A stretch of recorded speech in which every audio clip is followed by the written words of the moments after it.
All In Sports Network. We love sports.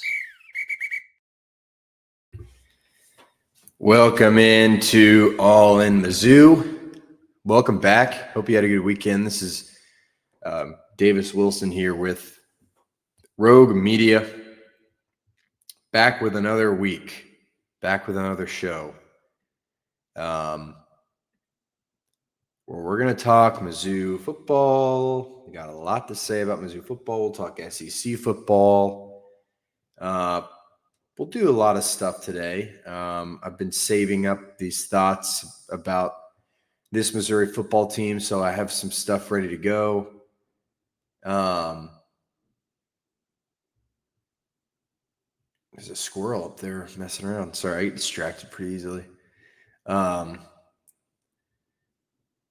But yeah, I mean, I'll talk Mizzou later. I'll save that for the end. First, though, usually we start with football. I want to start with some Mizzou basketball. I was going to talk more about it today, but I'm not sure I need to talk a ton about it, especially because I do want to focus on football because it's still football season. And Missouri hasn't played anyone that great in basketball. They're 3-0. They went 2-0 this week, or since I last recorded. They did have a scare against SEMO, Southeast Missouri State. Only beat SEMO by 5. They were down by 5 points at half. They let up 51 points at half. They let up 84 points in the game to SEMO. Not good at all. I will say I think defense here has been a problem and a concern ever since Dennis Gates took over. He has not really fielded a great defense. Last year was his best defense, and it was fine. But by no means was that a great defense. That defense ranked 68th in the country in terms of defensive adjusted efficiency. That's above average, obviously. There's 300-something teams in Division I college basketball. But it's not a strength of this team. It hasn't been, and it looks like it'll continue to not be. And it is worth mentioning you have some guys that are out. You have Boateng and Pierce and Burns all out, and maybe they can help you somewhat defensively. I'm not sure they're going to help all that much, though. I mean, to give up 84 points to the SEMO team is pretty inexcusable, I would say. SEMO scored 67 points against St. Louis. They played St. Louis on to open the season. They only scored 67. They put 84 on Missouri. Now, Missouri's offense scored 89 points, got the job done, and you get a win. So no big deal. Like, you get a win. If you lose this game, it is, I mean, people are going to want to see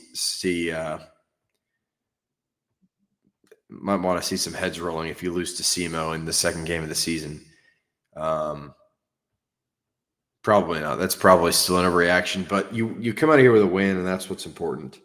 Mark Mitchell, what a game he had. He had 29 points, 32 minutes, grabbed 5 rebounds, was 12 of 14 from the field, 5 of 11 from the free throw line. This is still a problem for Missouri. Missouri shot 61.3% from the free throw line in this game. Pretty much will never be good enough. 61% is not good enough. Anthony Robinson was good. He had 15 points. Jaden Stone is starting to really be an exciting player to watch. Really good offensive guy off the bench for Missouri. Missouri shot really well. They shot almost 60% from the field. They shot 40% from 3 on 15 attempts. That's good. They were out-rebounded by SEMO. That's not good. They turned the ball over 19 times. That's not good. They missed a bunch of free throws. They missed 12 free throws. That's terrible. Come on. What are we doing? So all that day, Mizzou wins the game, and that's that. Mizzou gets a win, and they move on to 2-0. Yesterday, they played Virginia Military Institute, VMI, who is worse than Southeast Missouri. And Missouri got it done. Handed VMI their first loss, its first loss of the season, 106-68. Much better here defensively. You give up 40 in the first half, kind of buckle down, give up 28 in the second half. That's progress. I like to see that progress. Missouri shot almost 57% from the field. 33% from 3 on 21 attempts. I'll take that. Some improvement here. Shot 71% from the free throw line, 25 of 35. Still not exactly what you want to see, but Missouri dominated the glass. Out-rebounded VMI by 25. 17 offensive rebounds. I love that. 60 points in the paint. 60 of Missouri's 106 points came in the paint. I love that. Only turned the ball over 11 times. I love that. What is a cadet? A cadet. A cadet. A cadet is a military person, right? But a keydet, Keydet. What does that mean? Is that a oh, it's just kind of a play on words for cadet, but they use the southern drawl, I guess. All right, that's good. But anyway, the VMI Keydets,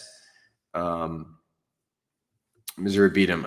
Let's see, what do I want to say? Mark Mitchell, 24 points, 10 rebounds. I think that's his career high at Missouri. I'm pretty sure you can check me on that. 10 of 13 from the free throw line, much better there from Mark Mitchell. He is averaging 20 points, 20.7 rebounds a game through 3 games. He's going to be a really good player. Anthony Robinson, 20 points, 4 of 5 from 3. Love that. That is awesome from him. 4 steals, 4 assists. Just a really nice game for him.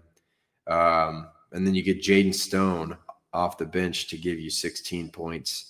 Jacob Cruz gives you 14 off the bench. Luke Northweather gets the start. 10 rebounds for Luke. Javon Porter had 9 rebounds. You're getting a lot of production from some of these guys I didn't think would play all that much. But all this to say, Missouri is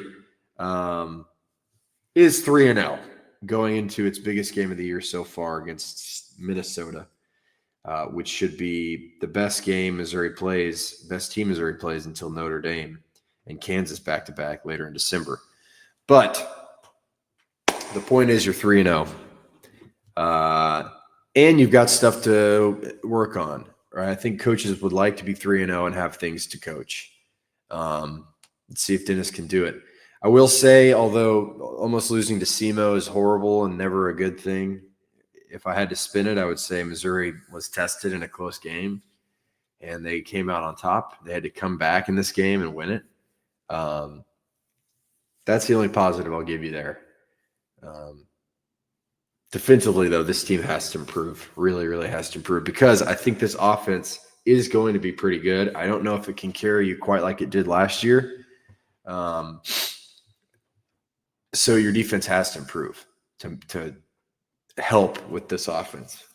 But I have been pleasantly surprised by productions from Jaden Stone. And, I mean, that if you can get that off the bench, 14 points off the bench, I think you love that. So Missouri, they're 35th now in KenPom. They started the season 28, so they moved back quite a bit after the SEMO loss. They moved all the way to 38, and then their win over VMI, the Keydets, puts them back to 35th in the country. They play number 64 Minnesota on Wednesday at Mizzou Arena. That'll be a fun one. I wish I could go to that. I miss Mizzou Arena, but this week that's their only game. By the time I talk to you next by the time I do my next Monday show, they will have only played Minnesota. So on Thursday, we'll preview Mississippi State and we'll recap this Minnesota game. But there's your basketball update. Now let's get into football. I started out with the AP poll update. Even though the AP poll update is pretty much rendered pointless now with the college football playoff poll kind of back and updating weekly. You don't really need the AP poll, but I've been doing it all year, so there's no reason to stop. Missouri unranked for the first time all season. They fall out of the ranking after its loss to Texas A&M, and if you missed that, by the way, Missouri lost 38-17 on Saturday to Texas A&M. Speaking of the Aggies, they come in at number 3 in the AP poll. Alabama, number 4. Georgia, number 5. Ole Miss, number 6. Texas, number 10. Oklahoma, number 11. Vanderbilt, number 13. Tennessee, number 21. Let's recap what happened in the SEC this week. It was an interesting week in the SEC. My picks, I can see them here. I had Florida covering, fail. I had Vanderbilt to cover. They did cover. I had LSU to cover, fail. I had the under in Auburn and Vanderbilt, fail. So I went 1-3 this week. Sorry if anyone followed along with me. But we'll talk about some of these games just real briefly. LSU, Alabama. I thought LSU would put up a better fight. They lost 20-9. Their defense still is very good. Held Alabama to 20 points. Bama only rushed for 56 yards. So, I mean, if you had told me that before the game, I think I would have said LSU is a pretty good chance. But I forgot LSU's offense is just inept right now, just very incapable. Doesn't look good. Garrett Nussmeier, I don't know what the hell happened to him. He actually got benched in this game. They put Michael Van Buren, the former Mississippi State Bulldog, in the game. Whoever takes over this team has to deal with a really, really, really bad offense. And an offense, luckily, that does have talent, but you got to retain that talent, and then you've got to find someone to run this offense. So, I don't know. There's no reason for a team this talented to be this bad at offense. So they've got to get that sorted out. Alabama wins 20-9. Bama moves to 8-1 overall, 6-0. Have not lost since their opening day loss to Florida State way back at the beginning of the season.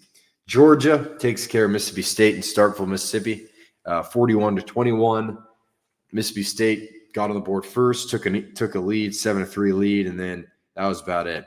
Georgia storms away. Gunnar Stockton throws 3 touchdowns, 264 yards.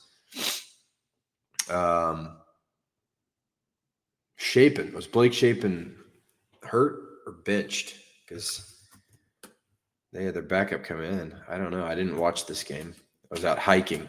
I went to Fayetteville, Arkansas to visit a friend, some friends this weekend, and we hiked during the 11 a.m. game, so I was kind of keeping up with it. But I think he got benched. I don't know. But anyway, they got a new guy in there. Camario Taylor. I don't know much about Camario Taylor. Let's see. Quarterback from Mississippi State. Oh, yeah. Look at this. He was a 4-star recruit in this class, this most recent class. The 80th best player in the country. The 8th best quarterback in the country. Yeah, give that kid a shot. Come on. Let's see it. Will Missouri be facing Camario Taylor or Blake Shapen? I don't know. We'll have to monitor that situation as the week goes on. But Georgia does get the win. Georgia now 8-1, 6-1 in the SEC. Okay, we got Ole Miss beats the Citadel. Not going to spend any time on that. They beat the Citadel 49-0. Whatever. Auburn and Vanderbilt, what a game. Goes to overtime. Vanderbilt wins at 45-38. The over-under on that game was 45.5. Vanderbilt almost scored that by itself. So terrible bet by me. Good grief. But Auburn had control of this game just about the whole way. I mean, Vanderbilt had to come back in this game. Auburn held a 20-10 lead at halftime. And then we were just outscored by Vanderbilt in the second half. Pavia throws for 377 yards and 3 touchdowns. Ashton Daniels, who's taken over for Jackson Darnold, he threw for 353 yards and 2 touchdowns. So a good day from both quarterbacks. The defenses, 2 defenses I thought would do a better job, couldn't stop anything. Cam Coleman, the great receiver from Auburn, 10 catches for 143 yards and a touchdown. Trey Richardson, the great receiver from Vanderbilt, 3 catches for 124 yards and a touchdown. 3 catches for 124 yards. Goodness gracious. But Vanderbilt, 8-2, 4-2 in the SEC, absolutely in the college football playoff conversation. They've got a 2 games left. Kentucky, they host Kentucky, and they go to Tennessee. Now look, Vanderbilt's better than both those teams.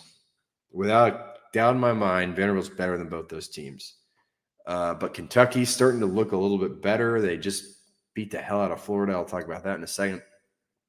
Tennessee, that's a rivalry game, and you're playing in Rocky Top, Tennessee.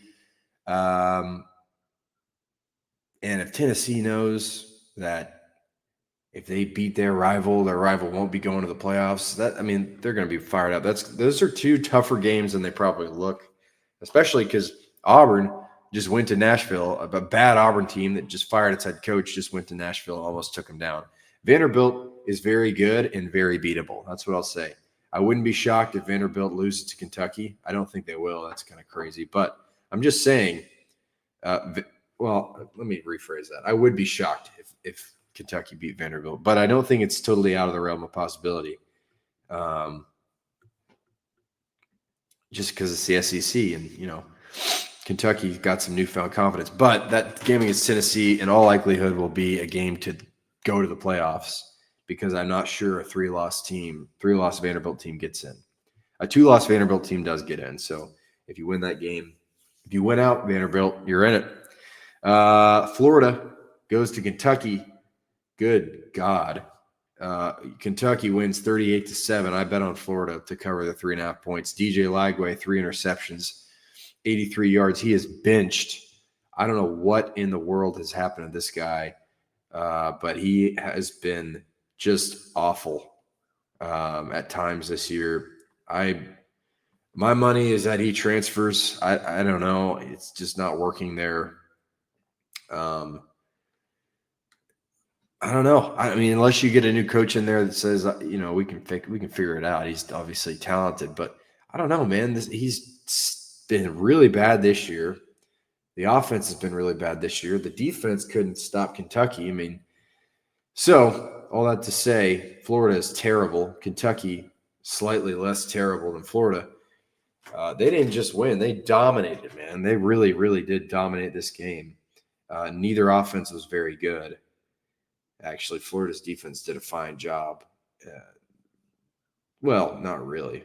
Kentucky, sorry, I was looking at another stat. Kentucky, 400 total yards.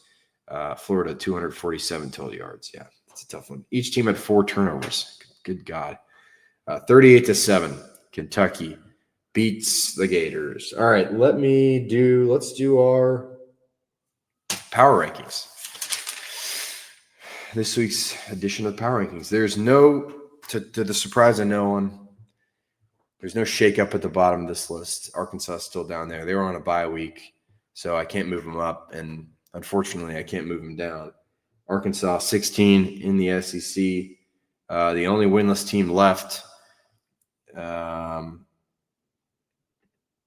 in the conference, which is pretty sad. And things are going to remain difficult for them. They got to go to Baton Rouge to play LSU. By the way, Auburn might win. Arkansas could win that game. I don't think LSU, they're just kind of a mess. Although that defense is good, it'll be interesting to watch LSU's defense versus Arkansas's offense. And they go to Austin to take on the Texas Longhorns. They're not winning that game. And then they host Missouri. Hey, they could definitely win that game. I honestly am worried they will. I have a feeling. But I don't know. That's way far in the future. A lot can happen. Missouri hopefully will look better by the time that game happens. It would just be very on brand for Missouri to lose to this bad of an Arkansas team when neither of the seasons really matter anymore. We'll see, though. I don't want to be too negative. But Arkansas, 16 in the SEC. Number 15, you have Florida. My goodness, how the mighty have fallen. The Florida Gators were picked to finish near the top of this conference. DJ Lagway was supposed to be one of the best quarterbacks in the country. That is no longer the case. Florida, number 15 in the country, they go to Ole Miss next week. South Carolina, number 14, they go to Texas A&M. South Carolina, I don't think they played, but they're still bad. So Kentucky, number 13, that's the first time Kentucky's been – they're moving up.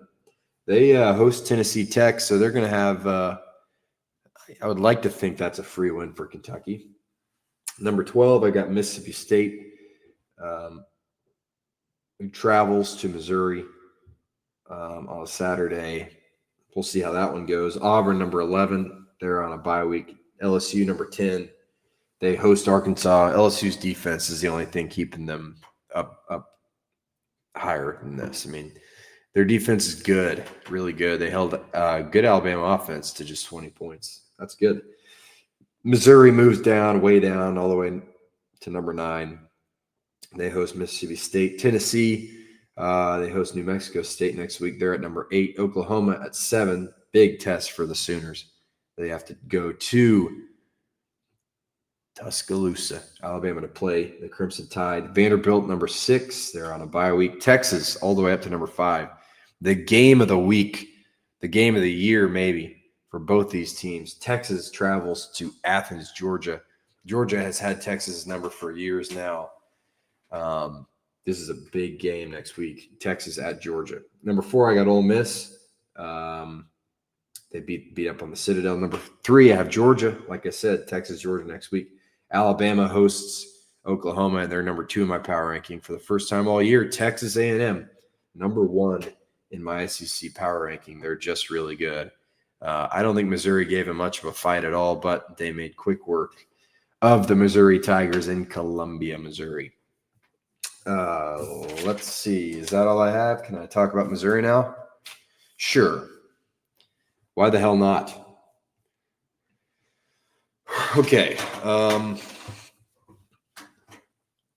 What do you want to start with? We could start with all sorts of different stuff. As you guys probably know, I go back and rewatch the game and talk about the offense tomorrow. I talk about the defense on Wednesday. So I will get into the specifics of plays and exactly what happened here and there. This is more just a thing for my thoughts. I can put my thoughts out there. I can verbalize this to somebody, even if no one watches. It's good to talk it out. Let's talk it through here. I don't want to overreact to this game because A&M is really good. Really, really good. They're going to go to the playoff. They might finish undefeated. They might go in the SEC. They're really good. And this is Matt Zoller's first start of his college career, his first start since he broke his ankle in high school, like months ago, like over a year ago. And it's just such a tough spot to be. Really, really tough spot to get thrown into. Those are the reasons I don't want to overreact. The reasons I do want to overreact are this. Missouri has shown no progress in being prepared to win a big game against a good opponent. I will go as far to say since Drinkwitz took over in 2020, I don't think there's been any improvement there. Now, you look at some of these games they've won. They beat Tennessee 2 years ago. Great. They beat Ohio State in the Cotton Bowl. That's great. 2023 was a fantastic year where everything really went well for Missouri. You stayed pretty healthy. You had Brady Cook have his best season of his career. You had Luther Burden break out and be awesome. You had Cody Schrader, who was damn near the Heisman that year. You had a defense that was great. You had a coach that was really finding his rhythm. You had a new offensive coordinator. and Kirby Moore. You had Blake Baker, a great defensive coordinator that was making things work on that side of the ball. I mean, like, think of those defenders you have. You have some dudes. You got Tyron Hopper. What a great player he was. Darius Robinson, first-round pick. Ennis Rakestraw. Chris Abrams-Drain. Remember that team? That 2023 team was great. And those 2 wins you get that year. Tennessee, which is a ranked game. And then, of course, the Cotton Bowl against Ohio State. Those are your 2 big wins. Outside of that, can you name me a big win? Can you name a ranked win that mattered? I can't. That year is starting to look like an outlier to me in this era of Mizzou football. Because what happens the next year? Your offense regresses big time. Brady Cook regresses. Luther Burden, who, I mean, is great, should have been a first-round pick. He regresses so much that he falls out of the first round. This offense is a problem. Kirby Moore fixed the problem in 2023. And the offense is much improved from 2020 to 2022. Those 3 years were rough offensively. But this is not a good offense. This is not a well-run offense. You have talent, but it doesn't matter. This offense hasn't looked good at any point or good enough at any point. It looked good against Vanderbilt at times last week. This offense hasn't looked good since UMass. I think this should tell you how terrible Kansas is, or at least their defense. Kansas, by the way, that was supposed to be a big win. Kansas is 5-5. Kansas just gave up 24 points to Arizona. Kansas gave up 42 to Kansas State, 42 to Texas Tech, 37 to Cincinnati. That was supposed to be a great – I mean, the offense looked great there.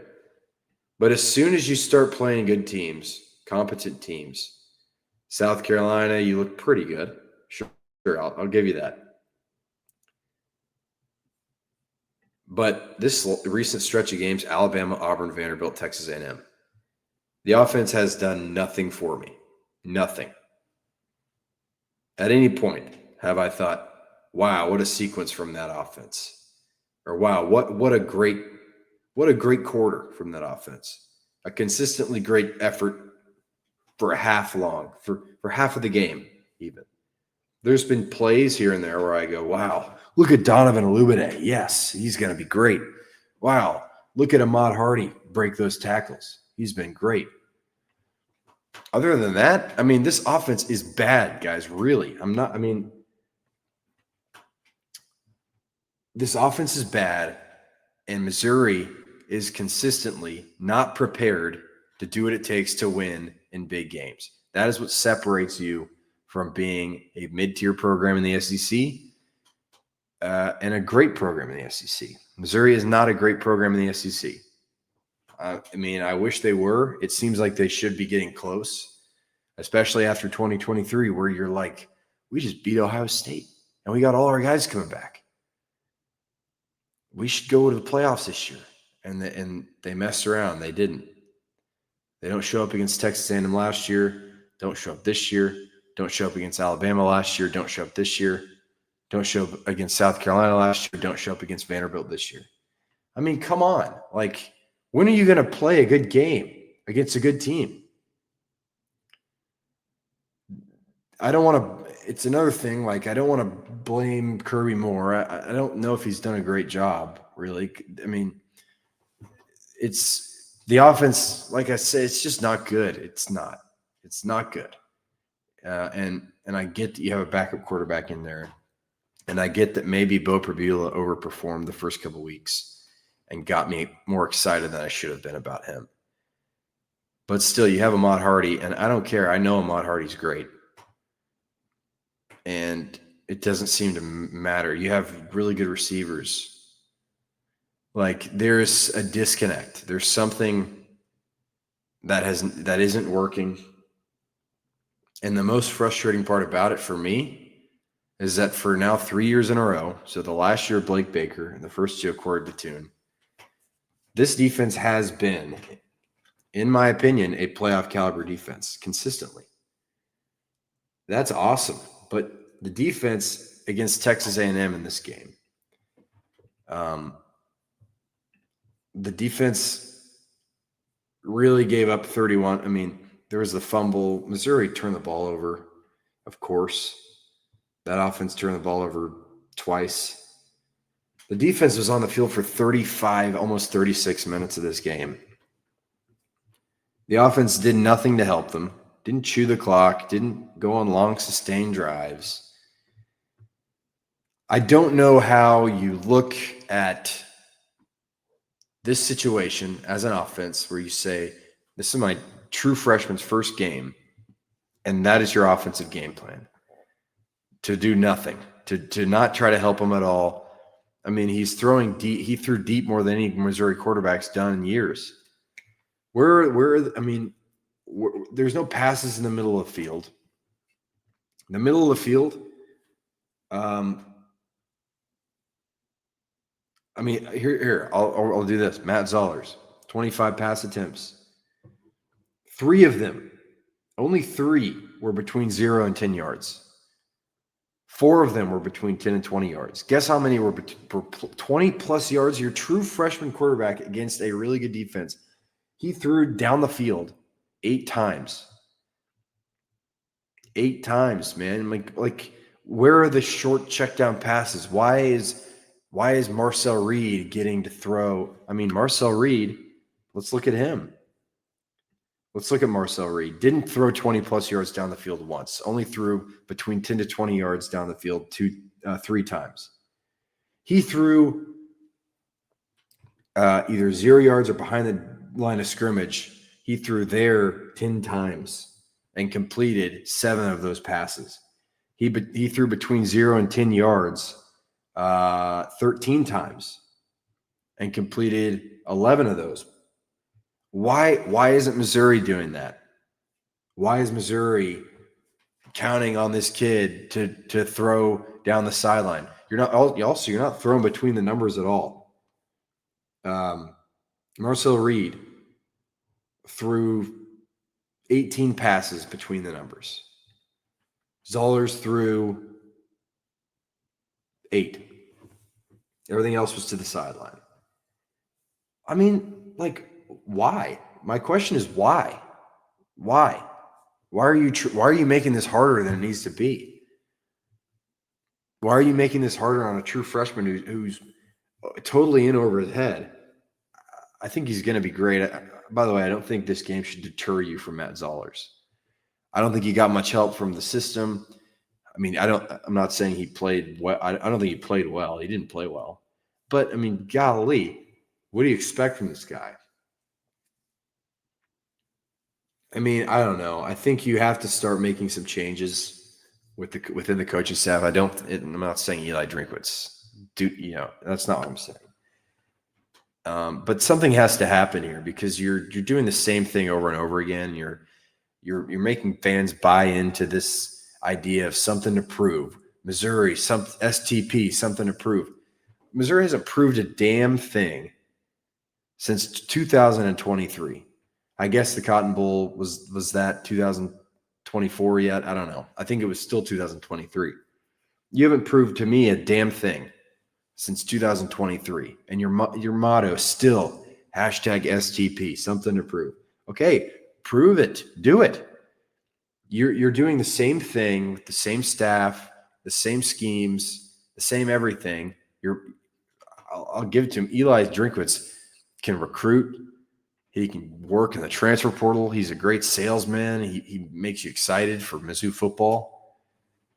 You're making these fans. You're doing a great job of getting fans to buy back in, and then you don't give them anything to grab onto in the game. There's nothing there. There's no results. There's not enough results, and it's great. I'm happy we beat Kansas. Good job for beating UMass. Great job for squeezing out a win against a terrible Auburn team. Great job. When can we go beat Alabama? Vanderbilt beat Alabama last year. When can we go beat Texas A&M? Good grief. I have so many Texas A&M people in my life, and they've been very nice to me. They haven't rubbed it in or anything, but all of them, a couple of them texted me before the game. They were like, we're worried about this game. This is the game I'm most worried about. And I'm thinking, yeah, Missouri's there now. We're going to, even with our backup quarterback, we worry these guys. And then you lose 38-17, and never once does it look like your offense is going to do enough. I'm tired of losing to I almost really dropped a swear word. I'm tired of losing to the Aggies. I really am. I'm tired of. I mean, golly, like I don't know. I don't know. I just don't know. It's frustrating because this defense is good. You have such a good defense. This defense played well. It should have been 7-0 going into halftime with Missouri getting the ball. Instead, Missouri's offense fumbles it, and it's recovered down on the 2-yard line or whatever. And of course, A&M is going to score from the 2-yard line. So it's 14-0 instead. Missouri gets the ball out of the half, punts, 21-0. Like, can we get some help for this defense? Good God, really. I don't know. It sucks. I mean, think about that. Like, I'm just thinking, when are you going to win a big game? When? Like Arkansas, who was bad last year. Arkansas went 6-7 last year. Or sorry, 7-6, right? Yeah, Arkansas went 7-6 last year. Not a good team. Not really that good. Missouri beat them. Arkansas beat number 4 Tennessee last year. I think that was at home. That was a home win over Tennessee, a team that was way better than them, a team they had really no business beating. They beat Tennessee. Maybe Missouri didn't have much business beating Texas A&M. But sometimes it doesn't matter. You just go and you play well. When are we going to go play well and beat a team that maybe we shouldn't beat, that we're underdogs in? In the last 2 years, Missouri's 0-6 against ranked performances. It was Zach Sweet, a friend of the show, Columbia Missourian's own Zach Sweet, asked Drinkwitz about this stat after the game, and he said, they're good teams, and I don't do a good enough job coaching. Like, really? That's not very inspiring. That's not – I don't know. I mean, what are you – I don't know. Like, okay, then do a better job of coaching. What's the problem? Can you identify the problem? If you can, go do something about it. I mean, I'm tired of Drinkwitz saying that's on me. This is on the coaching staff. I'm proud of the way our guys fought. Like, come on. God, Drinkwitz is a lot of fun when he's winning. He's fired up. I mean, the Auburn game, he was fired up. I don't know. It's another season that feels like a total waste. Your schedule is really favorable in terms of SEC schedules this year and last year. I mean, I don't know. In 2023, when they won the Cotton Bowl, and I would have guessed this. The situation is this: Missouri coming off a win over the great Ohio State, the mighty Ohio State in the Cotton Bowl at Jerry World. The playoff is going to 12 teams. Brady Cook's coming back. Luther Burden's coming back. Theo Weiss is coming back. Some dudes on your defense coming back. You're doing great work in the transfer portal. Drinkwitz gets an extension. If you would have told me, okay, here comes a 12-team playoff, I would have said in the next 2 years, Missouri absolutely finds a way in. Because that right there, that game against Ohio State was your chance to grab momentum. And they did. It felt like they really had momentum, and they just can't. They couldn't convert on it. Their first big game after the fact was at Texas A&M. They got blown out. I don't know. It's just a bummer. It's just another year that's you're gonna. What are you gonna go play in the Duke's Mayo Bowl against who? Duke. I don't. Nobody cares about that. Nobody cares about that at all. I don't know. I don't know. We'll see what happens. I think Zollers didn't play great, but let's not overreact to that. I think there are a lot of other problems with the way this program is playing right now. The defense wasn't perfect. The run game, I mean, A&M was able to run the ball a lot, but the defense really fought hard. I mean, what a great first half that defense played. Should have been 7 points in the first half. And Missouri getting the ball back. I mean, if that's exactly what you ask for. Missouri gets the ball out of the half. You would think this offense comes out inspired and fired up. Instead, they punt it, and A&M takes a 21-0 lead. It's just a tough one. Also, man, hey, the special teams outside of Demarion Folks, true freshman receiver, who I thought did an outstanding job with returns and everything. This special teams unit is terrible. Terrible. Eric Link is your special teams coordinator. I'm pretty sure he's wasn't he the tight ends coach or something? I don't know much about Eric Link, but I saw a fan talking about the Missouri special teams on Twitter, talking about when's the last time you remember Missouri returning something for a touchdown? It was Luther Burden in that game against Middle Tennessee or something. Or maybe it wasn't Middle Tennessee. I don't remember. It was Luther Burden. Burden's gone. I mean, it was years ago. I don't know. Special team stinks. The fake punt. What the hell are you doing on that fake punt? That was the easiest fake punt I've ever seen anyone pull off ever for A&M. And if they punt the ball there, you have a chance. You're in the game if they punt the ball there and you go score. But the special teams unit is terrible. Before this, you're missing kicks. You're getting nothing out of your returns. Your punts are terrible. Good God, who was punting? The punting was awful. So that's my rant. A really poor effort, though. I mean, just a really disappointing showing. It just shows, this is the same old Mizzou. And for 2 years now, or 3 years now, really, I've been thinking this is different. And I want to say that Missouri is in a way better spot than it was in 2019 and that era before. But since then, it's been the same old thing. And that is frustrating because, I don't know, I guess for some reason I expect more, but we're just not getting anything more than what is to be expected out of Missouri. And that is not fun. But that's my rant. I'll get into the stats and the details tomorrow and my offense rewatch. So come back for that. Thanks for sticking around for all that.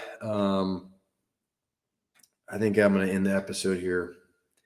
Thanks again for everybody who watches or listens, whatever you guys do. I appreciate it. Come back tomorrow. We'll talk offense. Have a great Monday. See you later. All in Sports Network. We love sports.